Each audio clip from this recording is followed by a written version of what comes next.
আসসালামু আলাইকুম। নতুন একটা ইংলিশ টিউটোরিয়ালে আপনাকে সুস্বাগতম। সো আজকে আমরা কথা বলব যে আপনি যদি ইংলিশে অ্যাডভান্স হতে চান তাহলে অবশ্যই গ্রামারের মায়ের পেজ আপনাকে বুঝতে হবে।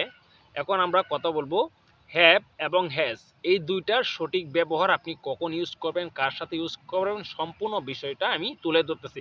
যদি আমার কথাগুলো মনোযোগ সহকারে দেখেন বা শুনেন তাহলে কিন্তু আপনারা বুঝতে পারবেন। সো ফার্স্ট অফ অল আমি বলবো যে হ্যাভ এবং হ্যাজ। দেখেন কারো অধীনে যদি কোনো কিছু থাকে, যেমন আমার কাছে কোনো কিছু আছে বা আমার আছে, আমার অধিকারে কোনো কিছু যদি থাকে তখন কিন্তু হ্যাভ বসবে। সো এখানে অনেক মাইর পেজ আছে, আমি একটু ক্লিয়ার করি। হ্যাভ বসবে একমাত্র কাদের সাথে? I, we, they, you.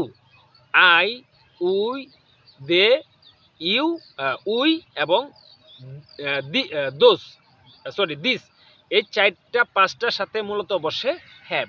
এখন যদি আমি এক্সাম্পল দেই, বাক্য গঠন করি, তাহলে যদি বলি আমার একটা কম্পিউটার আছে, আই হ্যাভ এ কম্পিউটার। দেখছেন, আই হ্যাভ এ কম্পিউটার, আমার একটা কম্পিউটার আছে। এখন যদি আমি বলি যে তার একটা কম্পিউটার আছে, শি অথবা হি হ্যাজ এ কম্পিউটার, এখন কিন্তু আবার হ্যাভ বসবে না। কারণটা কি? হি, শি, ইট, দিস, এই চারটা যদি সাবজেক্ট হিসেবে বসে, এগুলো হচ্ছে সিঙ্গুলার। হ্যাঁ, সিঙ্গুলার মানে এক বচন। এই এক বচনের সাথে মূলত হ্যাজ বসে। এখন প্রশ্ন আসতে পারে, আই মানে আমি, এটা তো সিঙ্গুলার, এটা তো এক বচন হয়, কিন্তু এটাই হচ্ছে ইংলিশের মাই পেস। এই একমাত্র ব্যতিক্রম হচ্ছে আয়ের পরে কিন্তু হ্যাজ আবার বসবে না, বসবে কিন্তু হ্যাভ। এখন যদি বলি যে আমরা যদি present past past present past participle যদি আমরা প্রেজেন্ট পার্টিসিপল টেন্স যদি আমরা গঠন করতে চাই, তখনও কিন্তু আবার আমাদের হ্যাজ এবং হ্যাভটা চলে আসে। তখন আপনারা কিভাবে তৈরি করবেন সেটা হচ্ছে যে I have done the work, আমি কাজটা করেছি, আই হ্যাভ ডান।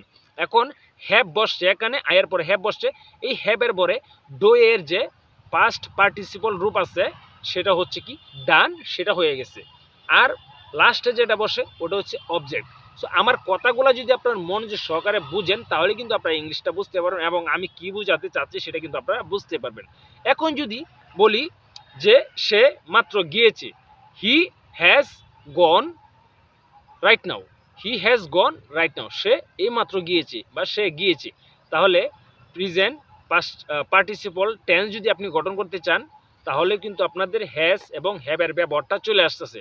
আর যদি কারো অধীনে কোনো কিছু থাকে তখন কিন্তু হ্যাজ এবং হ্যাভটা চলে আসে। সো আশা করি আপনারা ভিডিওটা বুঝতে পারছেন। ধন্যবাদ সবাইকে।